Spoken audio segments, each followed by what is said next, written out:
une autre partie. Vous regardez Mayday, Transmission Fatale, saison 15, épisode 1. Deuxième partie. Bonne vidéo. L'avion commence sa descente. Une voix automatisée mentionne l'altitude de l'appareil. On short final for runway 13. The aircraft can hold a position on runway 4. Where you guys gonna take off?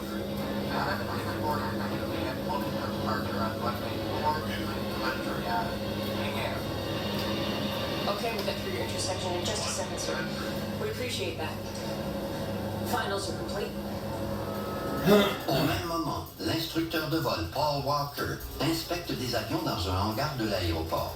J'étais à environ 5 mètres de la porte. Le King Air avait entamé son roulage de départ.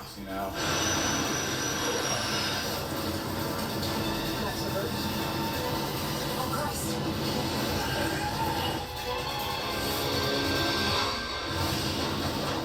J'ai entendu une explosion qui a fait vibrer les murs du hangar. J'ai couru vers la porte et, en sortant, j'ai vu un nuage en forme de champignon, semblable à celui créé par une bombe atomique. Je me suis dit que le King Air avait eu un problème technique et qu'il s'était écrasé en plein décollage. Mais ce qui s'est produit à Quincy est bien pire que le scénario imaginé par Paul Walker. Ah, ça fait quand l'avion a un problème, c'est sûr que les gens vont avoir le temps de sortir. Mais après que l'avion prend feu, l'avion est garanti, elle aussi. Ça l'éternel, l'avion peut être remplacé. Ça, c'est le gouvernement qui dit, la compagnie dit au gouvernement, l'avion peut exploser. Il appelle l'aéroport, il va appeler le gouvernement pour changer l'appareil. Ils vont améliorer l'autre appareil. Le Sierra Prografit s'impose par...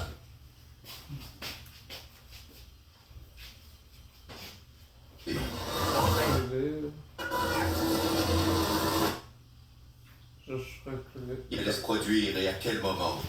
On a souvent eu de la chance, mais ça n'a pas été le cas. Quincy.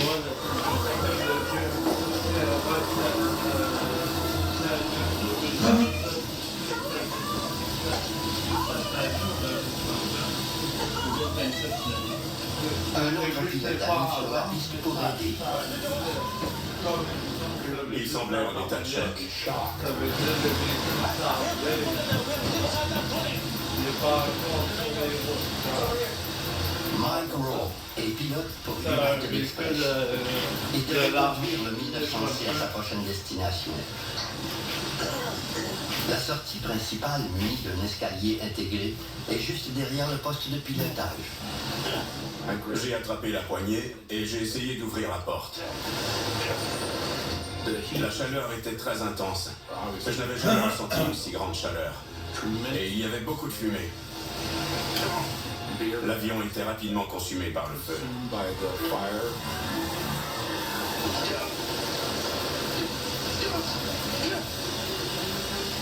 Quand je la tournais d'un côté, une personne qui se trouvait à l'intérieur la tournait de l'autre.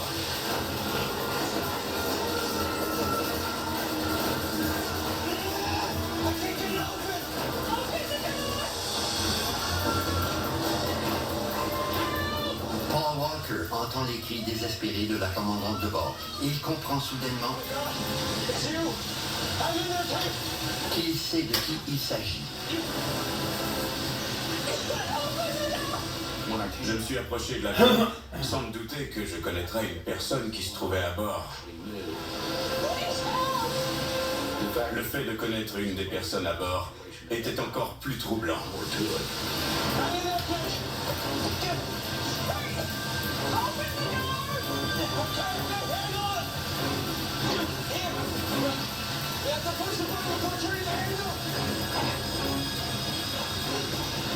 Le pilote a appuyé sur le bouton.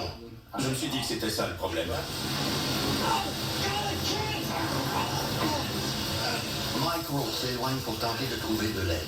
Paul Walker essaie tant bien que mal d'ouvrir la porte de l'avion dévoré par les flammes. J'ai tenté d'ouvrir la porte pour une deuxième fois. J'étais certain que j'allais y arriver. Je mesure 1,90 m et il y a 20 ans, je me croyais invincible. J'ai fait tout ce que j'ai pu, mais je n'ai pas réussi à ouvrir la porte.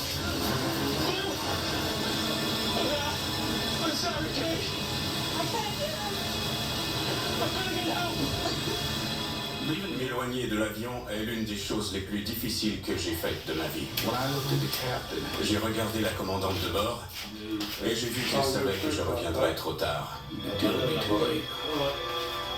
J'étais leur dernier espoir.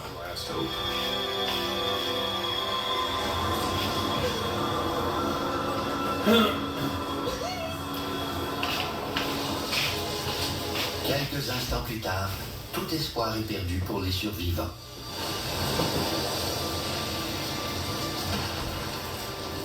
Il s'est écoulé moins de 2 minutes entre le moment où je me trouvais près de l'aile gauche et l'explosion. J'ai eu l'impression Le beurre, il est d'avoir bon. échoué. Oui. Alors pourquoi je le paye? C'est 5%. Donc je paye le croissant et le beurre. Malgré les efforts héroïques de Paul Walker, le pilote et 10 passagers. Il s'agit de l'un des pires accidents sur piste de l'histoire de l'aviation nord-américaine. Avec les années, j'ai rationalisé les événements. Il y avait 10 ou 12 personnes à l'aéroport et seulement 2 d'entre elles se sont rendues sur les lieux de l'accident. J'étais le premier arrivé et le dernier parti. J'ai essayé.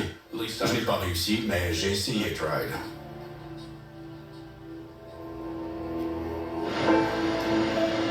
C'est une véritable tragédie d'une ampleur jamais vue dans la petite ville de Quincy. Au Minnesota, la famille de Kate Gadke est anéantie. Kate's dreams of someday flying the big jets began right in her own backyard. That's where her family's flying school is. I think Katie did everything she could have to get out of that situation and to protect the people she had in her plane.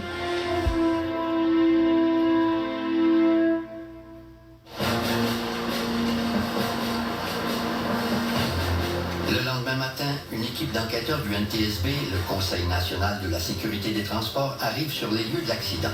Tom Hatter en est l'enquêteur en chef. Il doit déterminer comment un atterrissage routinier a pu causer la mort de plus d'une dizaine de personnes. On avait presque du mal à distinguer les avions. Ils étaient grandement brûlés. On avait les ailes et quelques pièces qui nous faisaient comprendre qu'il y avait bien 2 avions, mais ce n'était qu'un amas de métal en fusion. Il n'y a aucun survivant. Les enquêteurs doivent donc se baser sur les preuves matérielles pour déterminer ce qui a mal tourné. Des marques de freinage sur la piste 1-3 prouvent que le pilote de United Express a freiné brusquement à 145 mètres du point d'impact.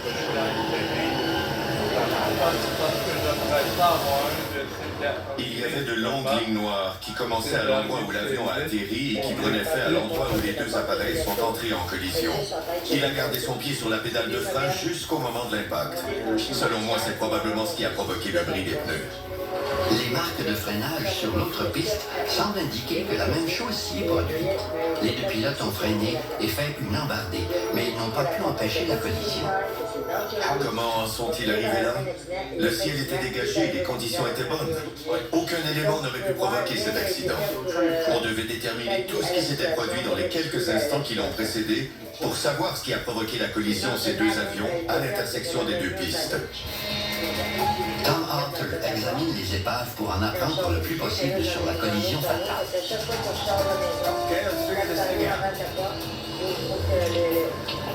Une grande partie des épaves est détruite ou brûlée, mais quelques pièces importantes révèlent des indices.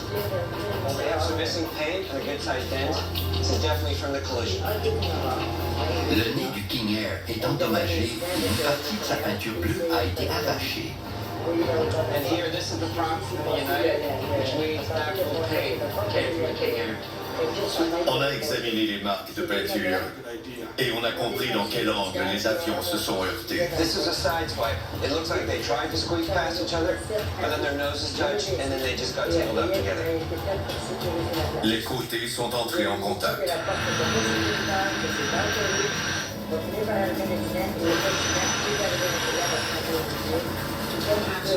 Les enquêteurs déterminent que l'avion de United Express s'est posé au sol à une vitesse de 194 km à l'heure. Quand l'équipage a vu l'avion sur la piste 4, il était trop tard. Le King Air accélérait vers le même point à environ 185 km à l'heure.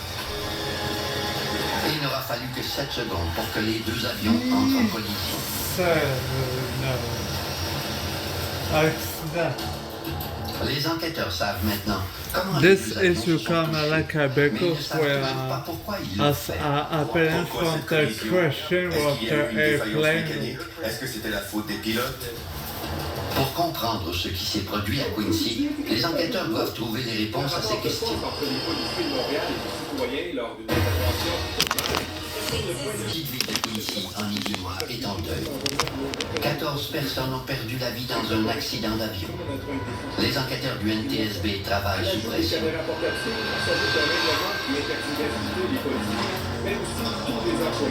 Heureusement, ils font une découverte importante. L'enregistreur de conversation de poste de pilotage du vol 5925 de United Express. L'enregistreur de conversation de poste de pilotage est très important pour les enquêtes du genre. Les équipages des deux avions ont perdu la vie, alors on pouvait seulement se fier à cet enregistreur pour savoir ce qui s'était passé dans les derniers moments. L'équipe envoie l'enregistreur au bureau du NTSB à Washington. Elle espère que les données ont survécu à l'incendie. David Ivy est directeur du groupe des opérations et se concentre sur le comportement des pilotes. De toute ma carrière, c'est l'accident le plus inhabituel sur lequel j'ai enquêté. Pour une raison qu'on ignore, les pilotes ne se sont pas vus, même si le ciel était dégagé. Pourquoi cet accident s'est produit alors que le ciel était complètement dégagé et qu'il n'y avait aucune limitation de la visibilité? David Ivy attend les enregistrements de l'enregistreur des conversations de poste de pilotage. Il en profite pour interroger certains témoins de l'accident. Ah, Dave. Come on, have a seat. Je n'avais jamais participé à une enquête sur un accident d'avion. Le travail des enquêteurs est très impressionnant. Ils ont tout fait avec beaucoup de respect et professionnalisme. I raced out there as fast as I could after I heard the crash. Paul Walker n'a pas vu l'accident, mais il est en mesure de fournir plusieurs détails troublants aux enquêteurs. I could see Kate. She was crying out for help.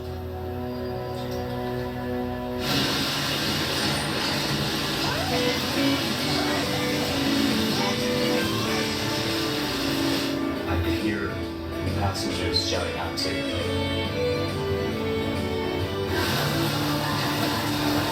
Les passagers du 5925 ont survécu à la collision. L'appareil avait deux issues de secours du côté droit, une autre du côté gauche et une porte principale que Paul Walker a tenté d'ouvrir. Pourquoi personne n'est sorti de l'avion en fumée?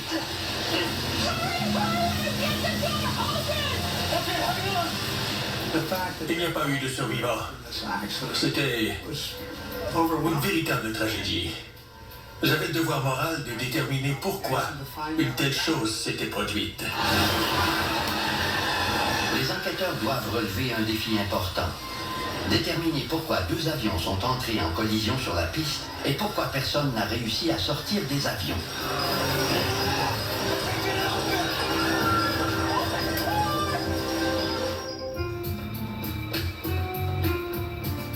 Nora Marshall est spécialiste des facteurs de survie aux accidents. Elle tente de découvrir pourquoi personne n'a pu sortir du vol 5925. On pensait tous au fait que les passagers auraient pu s'en sortir si les issues s'étaient bien ouvertes.